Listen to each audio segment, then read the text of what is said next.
I hope मेरी voice properly आ रही होगी। तो रिसेंटली ये हमारे पड़ोसी देश नेपाल में एक भूकंप की घटना घटी, जो कि ज़्यादा कुछ दिन नहीं हुए, अभी रिसेंटली की ही बात है। 7 जनवरी को ही इस घटना का घटित होना पाया गया है, जहाँ लगभग 7.8 के समथिंग भूकंप नापा गया है, जो कि भूकंप की तरंगों को मापने वाला एक सिस्मोग्राफ यंत्र होता है, जिससे भूकंप की तरंगों को नापा जाता है। उससे ज्ञात किया जाता है कितनी हाई भूकंप की रेंज रही है, कितनी कम रही है, कितनी ज़्यादा रही है। इस प्रकार से देखते हैं, आइए देखते हैं भूकंप के आने के प्रमुख कारण क्या क्या हो सकते हैं। उसमें सबसे पहले कारण यदि हम देखें तो हो सकता है जब दो प्लेटों का कहीं जुड़ाव हो। दो प्लेटों का यदि कहीं जुड़ाव है तो उस जुड़ाव में एरिया के लगभग अराउंड हम वहाँ पर भूकंप जैसी स्थितियाँ को हम देख सकते हो। यह नॉर्मल है, यह आम बात है। ऐसा नहीं है कि यहाँ पर कोई ऐसी स्थितियाँ कभी पैदा हुई नहीं है। यहाँ भूकंप का आना जाना लगा रहा है, और 2015 में सबसे हाई जो भूकंप की तीव्रता नापी गई थी वह 2015 में है। नेपाल में जब भूकंप 2015 में आया तब वहाँ की स्थितियाँ कुछ अलग थी।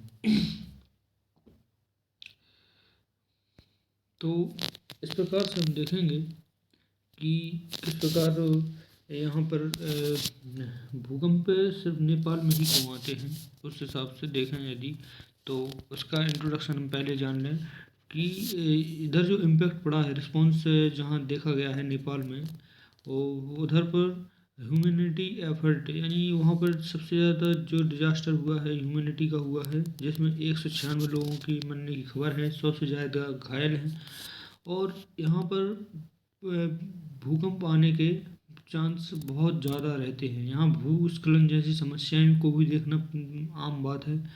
ओवरव्यू ऑफ द अर्थक्वेक, इसके हिसाब से देखें ऑन द डाटा, जब इसका जो मैग्नीट्यूड है अर्थक्वेक स्ट्रक्स जो नेपाल में देखा गया है, वो क्यों वाइड स्प्रेड डिस्ट्रक्शन, यानी इधर बहुत ज़्यादा ही डिस्ट्रक्शन देखा गया है इस क्षेत्र में।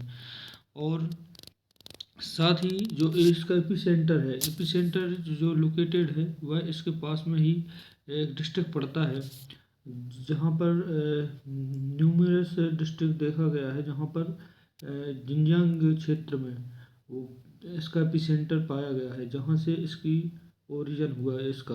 अब इसका ओरिजिन किस प्रकार से होता है, जहाँ इसका ओरिजिन होता है उस बिंदु को हम एपिसेंटर कहते हैं, उस भूकंप का एपिसेंटर कहते हैं। अब ये भूकंप कितना तेज है, कितना कम है, इस हिसाब से देखें तो इसकी जो तरंग है, इसकी तरंग, भूकंप की जो तरंग है, उसका गति के हिसाब से उसका फैलाव को देखा जा सकता है।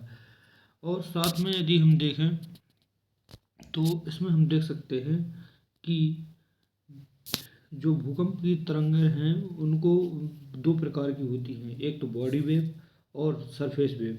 अब बॉडी वेव और सरफेस वेव, उसमें बॉडी वेव की भी दो प्रकार होते हैं, बॉडी वेव और सरफेस वेव। बॉडी वेव के दो प्रकार होते हैं, एक एस वेव और एक पी वेव।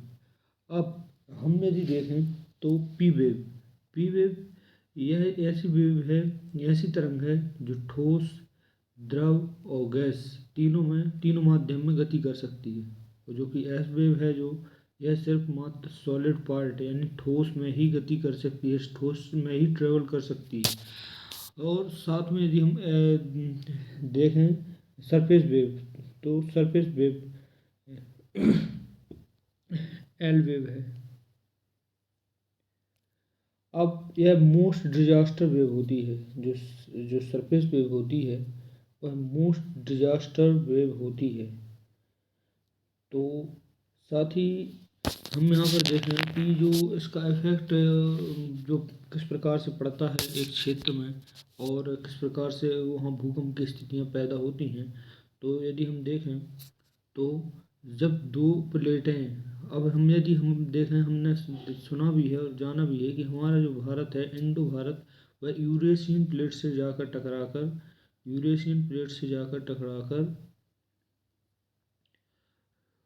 टकराया है, और जहाँ जिससे उसका उस क्षेत्र में हिमालय का ओरिजिन हुआ।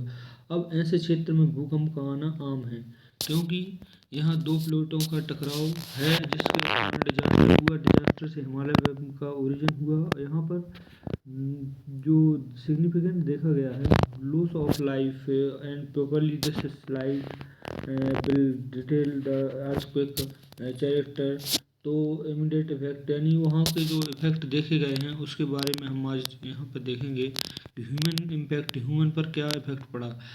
ऐसे जैसे जो भूकंप पर जो रहा है, इसका इफेक्ट टारगेट जो ट्रेजिडी जो रही है वह किस प्रकार से रही है, और इसमें मेरी इंजरी भी हुई है, मतलब बहुत से लोग घायल हुए हैं, 196 लोग की डेड हो चुकी है। अभी रिपोर्ट पूरी तरह से पब्लिश हुई नहीं है कि टोटल कितने लोगों की जान वान की हानि हुई है।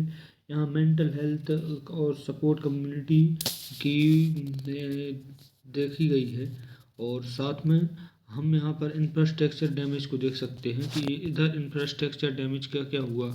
अब स्वाभाविक है, यदि किसी क्षेत्र में भूकंप आया होगा तो वहाँ का इंफ्रास्ट्रक्चर डैमेज हुआ ही होगा। यदि नॉर्मल है तो कोई नहीं, सह लेता है। अब नॉर्मल आम आम बात है, भूकंप के झटके नॉर्मल हो तो आम बात है, लेकिन यदि भूकंप को हाई रेंज में देखा गया है तो वह एक बड़ी कंडीशन बन सकती है, जिसमें एक की infrastructure including road, bridge and building, इनको देखा जा सकता है कि भूकंप में रोड, बिल्डिंग, ब्रिज और ऐसे एक्सटेंसिव डैमेज देखे जा सकते हैं। जैसे कि हम देखें तो इकोनॉमी पर भी इसका असर पड़ सकता है। अब इकोनॉमी के साथ साथ इधर इमरजेंसी रिस्पॉन्सिबल इफेक्ट क्या क्या देखे गए हैं, इसमें गवर्नमेंट ने क्या एक्शन लिया है, एनजीओ, इंटरनेशनल एनजीओ की क्या रिएक्शन रहे हैं, किस प्रकार से इस यहाँ पर रिस्पॉन्स दिया गया है। तो यहाँ मेडिकल और सप्लाई के हिसाब से अपनी अपनी सुविधा अनुसार यहाँ पर एनजीओ ने भी अपना जो मैनेजमेंट है उसको संभाला हुआ है। और लॉन्ग टर्म रिकवरी स्टेज, यानी हम इसको लॉन्ग टर्म के हिसाब से हम इसको किस प्रकार से देख सकते हैं, इसकी रिकवरी किस प्रकार से कर सकते हैं। तो एक बात बता दूं, भूकंप को के आने का आभास के बारे में किसी को भी पता नहीं रहता है। ऐसा कोई यंत्र नहीं बनाया गया है जिससे कि हम पता कर सकें, ज्ञात कर सकें कि भूकंप कब आएगा। यह वेरी डिजास्टर मूवमेंट हो सकता है यदि किसी क्षेत्र में, उस कम्युनिटी में, जिस प्रकार से हम देखें तो इसमें हम क्या सीख सकते हैं कि डिजास्टर के हिसाब से इधर कितनी घटनाएं घटी। वेरी वार्निंग सिस्टम, यानी अर्ली वार्निंग सिस्टम हम यहाँ पर दे सकते हैं। यदि भूकंप की ऐसी कोई स्थितियाँ पैदा हो सकती हैं तो हम कम्युनिटी को ट्रेनिंग प्रोवाइड करें, वहाँ का रोल इंटरनेशनल जो कॉरपोरेशन है उसको मैनेज करें कि किस प्रकार से हम भूकंप जैसी परिस्थितियों का सामना कर सकते हैं। यह इससे सीख भी लेनी बहुत ज़रूरी है, ना जाने कब कौन सी स्थितियाँ पैदा हो जाएं। तो इसका लास्ट कंक्लूजन जो निकला वह हम देख सकते हैं कि in conclusion assessing the impact of region response to earthquake in Nepal reveal both the challenge faced and realize demonstrated by communities ongoing support and strategic plan and initial for effective recovery and further preparedness against such a disaster। तो इसका एक हम यह देख सकते हैं कि किस प्रकार से यहाँ पर डिजास्टर हुआ है, उसके लिए हम पहले से क्या तैयारी कर सकते हैं, क्योंकि आपदाओं का कोई भरोसा नहीं रहता है कब आ जाए और कब नहीं। इसी के साथ साथियों, थैंक यू।